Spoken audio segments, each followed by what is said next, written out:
Andrea Brillantes nadamay na rin sa hiwalayan ng Katniel. Sharon Cuneta nagbulalas ng saloobin. Tingnan ang mga detalye.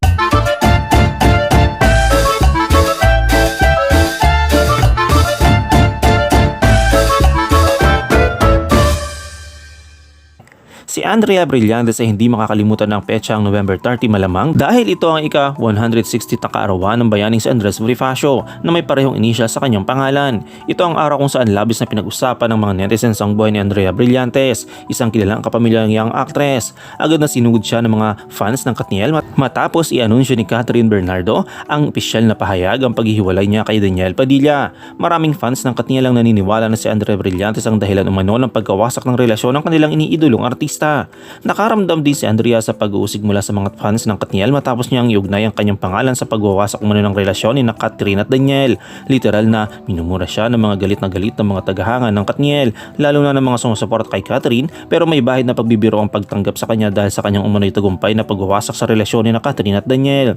May 13.9 milyong followers ang Instagram page ni Andrea kung saan siya ay sinalubong ng mga masasakit na personal na batikos. Sa murang edad na 20, si Andrea ay naharap sa mga paratang na lubos na nakaapekto sa kanyang kalusugan pang emosyonal. Kailangan niyang pagpapahinga at humingi ng tulong mula sa profesional upang hindi mapabayaan ang kanyang kalusugan.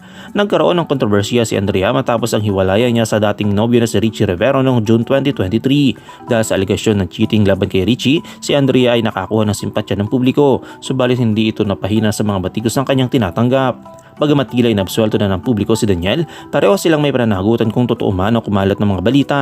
Hindi pa rin naglalabas ng payag si Andrea tungkol sa alegasyon na siya ang dahilan ng pagkasira ng relasyon nila ni Catherine at Daniel. Samantala sa ibang balita naman ay naglabas din ng kanyang saloobin si Sharon Cuneta kaugnay sa breakup ng Katniel. Nakatrabaho ni Sharon ang Katniel o kay si Catherine sa pelikulang 3 Words to Forever noong 2018. Kabilang sa dating nakarelasyon ni Sharon Cuneta na naging leading man niya noon ay ang first husband ni Gabby Concepcion at pati na rin ang ex-boyfriends na sina Robin Padilla at Richard Gomez. Ramdam umano ni Sharon kung gaano kahirap ang desisyon ni Catherine Bernardo na ibalita sa publiko ang malungkot na hiwalayan nila ng boyfriend of 11 years na si Daniel Padilla. Bilang napagdadaanan ni megastar ang sakit dala ng breakup sa karelasyon sa kanya-kanyang love team, dasal niya na malampasan din ito ni Catherine. Napalapit ang loob ng megastar kay Catherine na kaya marahil apektado siya sa natuldokang unawaan ng dalaga at nobyo nitong si Daniel Padilla.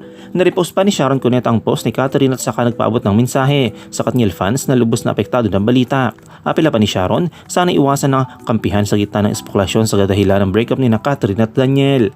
Sabi pa sa bahagi ng pag ni Sharon ay sinabi, "Reading this brought me back to the time in my life, actually those times because I had to face public scrutiny for more than once and I'm not even sure if I will ever have to go through all that again. I am crying for you because I too have loved as much as you both did. I am hugging you tight and praying for you, DJ and Katniel fandom. I am so proud of how you have handled this whole situation with this one post. That's our girl, I love you. This too shall pass. All we can and should do is to pray for her and Daniel." Madami talagang naghihiwalay na pala hindi na natin alam o naintindihan. Baka ayaw na intindihin. Ang nakita lang natin lahat ay picture at mga palabas namin mga artista sa TV at pelikula, pero di natin alam ang nagaganap, parang silang dalawa na ang nagkaharap. Ano ang iyong komento kaugnay dito? Shoutout tayo kina Lopez Roy TV, kay Gloria Tortuga at kay Roberto Solis.